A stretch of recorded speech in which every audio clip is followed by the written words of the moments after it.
ఈ బాక్స్ లో ఏముండో తెలిస్తే కింద కామెంట్ చేయండి, లేదా వీడియో లాస్ట్ వరకు చూడండి, లాస్ట్ లో చెప్తాను. అసలు విషయం ఏంటంటే ఈ రోజు మా నాన్నతో కలిసి పనికొచ్చాను. అసలు పని ఏంటంటే ఇక్కడ కనిపిస్తున్న రోడ్ రోలర్ వైబ్రేషన్ ప్యాడ్లు మార్చాలా. వైబ్రేషన్ ప్యాడ్లా అంటే ఏంట్రా అంటారేమో కొంతమంది. వైబ్రేషన్ ప్యాడ్ అంటే ఏం లేదు మామ, నా చేతిలో కనిపిస్తుంది చూడండి, అదే వైబ్రేషన్ ప్యాడ్. ఆ వైబ్రేషన్ ప్యాడ్స్ వల్లే రోడ్డు మీద వెళ్తున్నప్పుడు వైబ్రేషన్ వచ్చేది. టోటల్ వచ్చేసి 10 ప్యాడ్స్ ఉంటాయి. ఇటు సైడ్ వచ్చి 6, అటు సైడ్ 4 ఉంటాయి. ఈ బండికి వచ్చేసి 4 ప్యాడ్స్ అనేది డ్యామేజ్ అయినాయి. ఆ పాడైన 4 ప్యాడ్స్ తీసేసి కొత్తవి బిగిస్తాం. ఇంకా దీని కాస్ట్ విషయానికి వచ్చేస్తే ఒకటి వచ్చి 4500. అంత కాస్ట్ పెట్టి ఎందుకు చేంజ్ చేయాలి బ్రో అంటారేమో. ఒకవేళ వైబ్రేషన్ ప్యాడ్ అనేది చేంజ్ చేయకపోతే లోపల ఉన్న వీల్ అనేది ఇరిగిపోయింది. లోపల వీల్ ఇరిగితే మళ్ళీ 3 లక్షలు ఖర్చు అయ్యింది. అందుకే ఎప్పటికప్పుడు చేంజ్ చేసుకుంటూ ఉండాలా. ఇంకా మెయిన్ మ్యాటర్ అయితే వచ్చేద్దాం. ఇంకా పాత మొత్తం తీసేసి కొత్త అయితే బిగించుకోవాలా.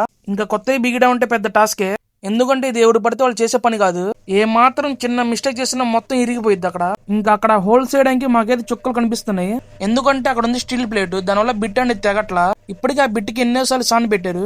ఇంకా కింద మీద పడి వైబ్రేషన్ ప్యాడ్లు అయితే బిగించి పంపించేసాం. ఇప్పటికే వీడియో చాలా లెంత్ అయింది. వీడియో నుంచి సబ్స్క్రైబ్ అండ్ ఫాలో చేసుకోండి, అసలుకి 1K చాలా దగ్గరలో ఉన్నాం.